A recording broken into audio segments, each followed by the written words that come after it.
שלום, אני דניאל, אני עובד במרכז רישום. לאחרונה, מזכירת הפקולטה להנדסת תעשייה וניהול פנתה אליי וסיפרה לי כי היא נתקלת בקשיים רבים ביצירת קשר עם סטודנטים מהפקולטה. לאחר פנייתה, החלטתי לבדוק את העניין באופן יסודי ופניתי לענת, מנהלת מערכות המידע, שתבדוק האם יש תקלה בהכנסת נתונים מסוימים או שמדובר בבעיה אחרת. שלום, אני ענת, ואני אנסה לעזור לדני בבעייתו, באמצעות שימוש במערכת שמאפשרת מעקב אחר איכות הנתונים של הארגון. נלחץ פה על מנת שהנתונים איתנו. מסך זה מאפשר בעצם נקודת מבט כוללת של איכות הנתונים בארגון. אני יכולה לראות את איכות הנתונים על פי טבלאות שונות. אלה הטבלאות שנמצאות בבסיס הנתונים שלי. יש לי טבלת סטודנטים, טבלת קורסים וטבלת הרשמה לקורס. אני יכולה לעשות פילוח על ידי סרגל התאריכים שנמצא פה, או על ידי תאריכים ספציפיים שנמצאים פה. אלה תאריכי הטעינה האחרונים של בסיס הנתונים. ואני יכולה לצפות בתצוגות שונות.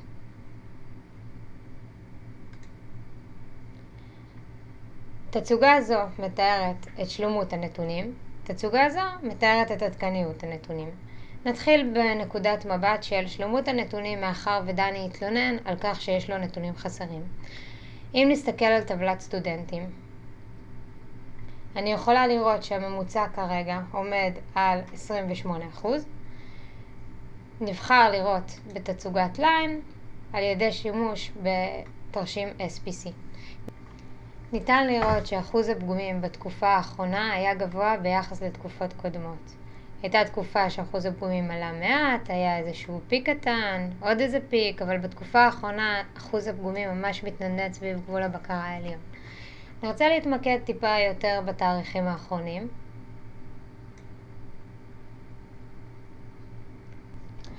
ניתן לראות שבתקופה האחרונה אחוז הפגומים עומד על 40%, למול 28%, שזה בעצם הממוצע של סך התקופות. אוקיי, עכשיו נרצה לחקור את זה קצת יותר לעומק. ראינו שהייתה עלייה מבחינת אחוז הפגומים בטבלת סטודנטים. נתחקר את זה קצת יותר לעומק. נלחץ על כפתור Drill Down Completeness לתחקור יותר מעמיק של מדד השלמות. ניתן לראות כאן את השדות שמופיעים בטבלת סטודנטים, שם פרטי, שם משפחה, גיל ועוד נתונים. כאן ניתן לראות אחוזים המשקפים את אחוז הפגומים לפי כל שדה. בשדה שם פרטי יש 9% פגומים, בשדה מספר טלפון יש 15% פגומים. אחוז הפגומים הוא מתייחס לממוצע על פני כל התקופות. נרצה לתחקר את מספר טלפון יותר לעומק, מאחר ואחוז הפגומים שם הוא הכי גבוה.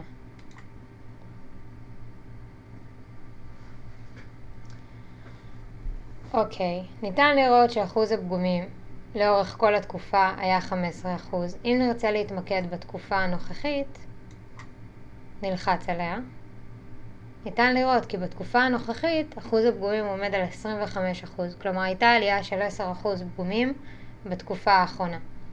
ניתן גם ללחוץ כאן ולראות איזושהי טבלה שמסכמת את סך הנתונים הפגומים באותה התקופה. סך הכל יש 52 רשומות שמוגדרות כלא תקינות. נייצא אותה לאקסל על מנת שגם דני יוכל להציץ בנתונים. ונשאל אותו מה הוא חושב.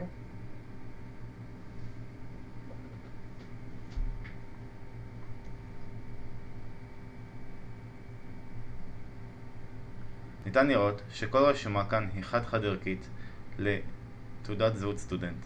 באמצעות הרשומות האלה ניתן לבצע עדכון למערכת. אני אשלח את טופס זה למרכז רישום, והם יתקנו את הטופס החדש על פי הנחיות. כעת אני אחזור למסך הפתיחה על מנת לבדוק האם יש בעיה מבחינת עדכניות הנתונים, currency.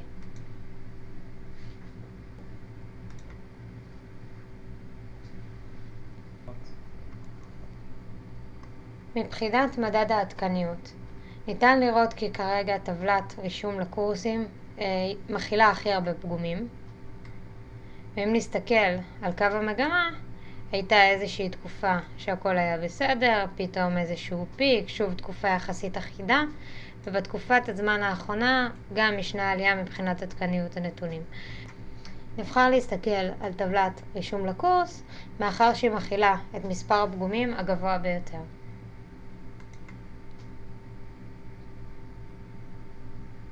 אכן ישנה חריגה מקו המגמה העליון, אחוז הפגומים הממוצע על סמך כל התקופות הוא 31%. נרצה לתחקר את הנתונים לעומק.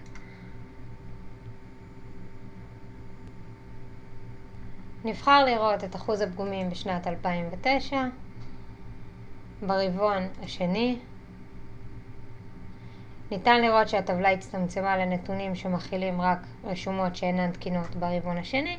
אני אשלח גם אותה לדני, אולי נגלה דברים שלא חשדנו בהם ובעיות שלא עלו עדיין.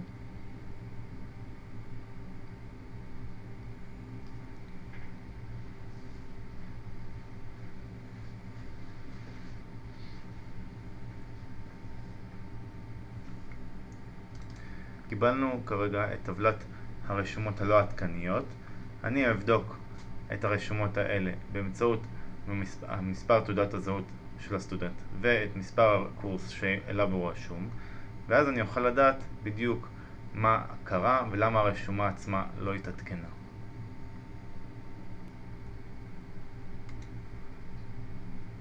אני ודניאל מקווים שנהנתם מההצגה ושקיבלתם תמונה ברורה לגבי מה שניתן לבצע במערכת ואיך אפשר לעשות זאת. תודה.